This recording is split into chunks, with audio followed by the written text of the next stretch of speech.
Hey ArcheryTalk, this is Lucas, and the big brown truck just dropped off a couple of new bows from Mathews. I'm going to just pop them open right now to see exactly what's inside. I've seen a little bit of specs and press information on these bows, but I wanted to get my first look and share them with you. And this is the new V3 series from Mathews. We're going to have the 27 and the 31. Let's open the 27 first. So as the name implies, the 27 is going to be the smallest bow I've ever shot. It's going to be a 27-inch axle-to-axle bow. Let's put that over there for the time being.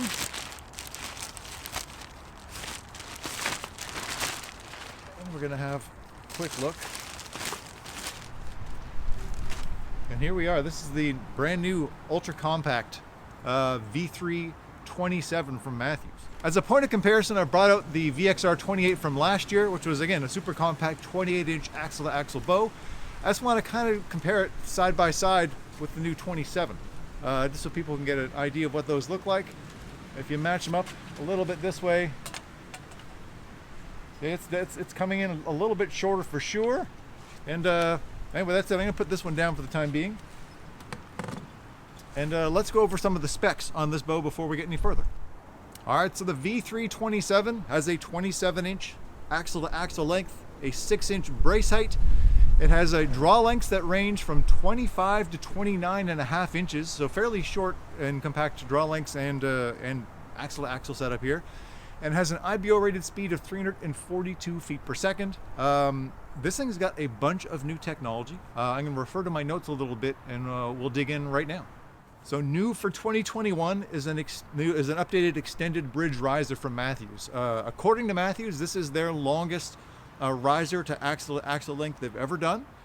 So it should offer some pretty decent stability for a 27-inch bow. I am super curious what it's going to be like to shoot a 27-inch bow. That'll be brand new for me. Also new this year is, as you can see, the cable guard is looking a little different. It's coming down at an angle, and this kind of containment system, according to Mathews, has the roller guard here at dead center of the bow. So I'm going to guess for tuning purposes, kind of putting your nocking point running exactly level with where that roller guard hits. Should put you in a pretty decent spot depending on the spine of the arrow. We're going to find out more on that in a little bit, but I've never seen a cable guard system like that. I'm not sure if you guys have before, but that's a new one for me. So I'll be eager to see how that plays out. The cams are still the cross-centric cam system that Mathews has been running for a long time. It is a super smooth design, as you guys well know. I've long been a fan of it. Updated this year is the limbs are even more kind of a past parallel design. So as you can see right now, it's dead parallel. When you draw this thing, these limbs are going to be dipping quite a bit. Mathews has updated kind of the limb cups here and the limbs themselves to be able to accommodate for that. It's actually a little bit lighter. This thing comes in weighing 4.29 pounds. I'm not sure how much weight this is going to be of a weight loss over the old design, but Mathews does say this whole system is going to shed at least an ounce or two anyway. Also, what returns this year? The Engage style grip is back. They've got the dovetail rest mount that they've had the last couple of years. It's a fantastic system. Really like it. Can't say enough good things about it. The Silent Connect system, as you can see, that's what this thing hanging from the riser is here. And that was released last year on the VXR models. Very cool. I'm not sure if I mentioned this is a new camo color for Mathews this year. I believe this. Let me check my notes just to make sure.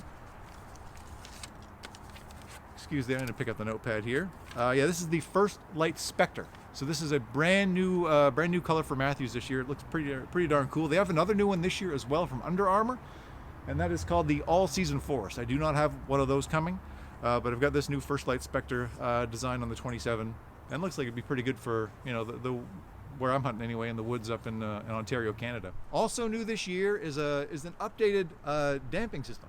Mathews has had this kind of thing that comes out the bottom of the riser. They've had this set up for the last couple of years, and it kind of adds a little bit of stability. This one comes out a little bit farther. They're calling this the 740 Nano 3D, and it is supposed to offer a little more vibration dampening and a quieter bow than Mathews has had in the past. I'll be curious to test that because I've always found these Mathews bows to be as quiet and vibration free as anything else I've shot, but they're saying it's going to be better. We'll find out for sure once I get this thing set up and testing. Hopefully we'll do that in the very near future. Here, I'll compare it again just so you can see it. I'll compare it to here's the VXR 28, and here's this one. It's a little bit smaller. I don't know if you can see that well on camera, and it does stick out just a little bit farther. And I've always shot these Mathews, ever since the Vertex especially, really well without even a stabilizer on it. So I'm hoping that's going to carry over with this design. So when you're at full draw, you should have a little bit of extra stability just by having, you know, this damping structure built right into the riser. So now let's go open up the new V331 and see a longer version of this same bow.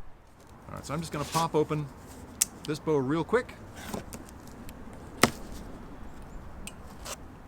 And the features are all going to be the same. It's going to have a different color on it and some slightly different specs, and we'll look at that.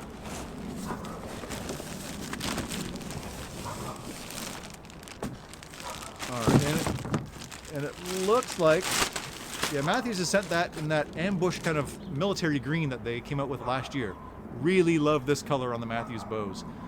Specs on this bow are going to be 31 inches axle to axle, 6 inches of brace height, and the draw lengths on this one go, I think, from 26 up to 30.5 inches.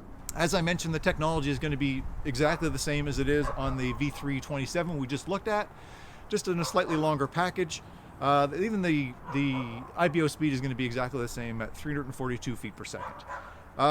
Again, I'm going to be setting this one up very soon, I hope. I shouldn't say which one I think I'm going to like more. I ended up liking the 28 more than the 31.5 last year. So I'm curious how the 27 is going to compare to the 31. I'm going to have head-to-head videos against both those bows. I'll compare the 28 from the VXR 28 last year to the V327 this year, and a whole bunch more coming up in the near future. Both of these bows retail for $1,200. That's the MSRP. Your dealer price is going to vary. And I think that's about it for now, Archery Talk. I will try to get you speed tests and kind of intro reviews as soon as I can. I'm kind of in the middle of hunting season up here right now, so bear with me while I kind of take a break from the woods and set these bows up. Thanks so much for watching. Please do like, share, and subscribe. It helps the channel an awful lot, and we'll see you soon.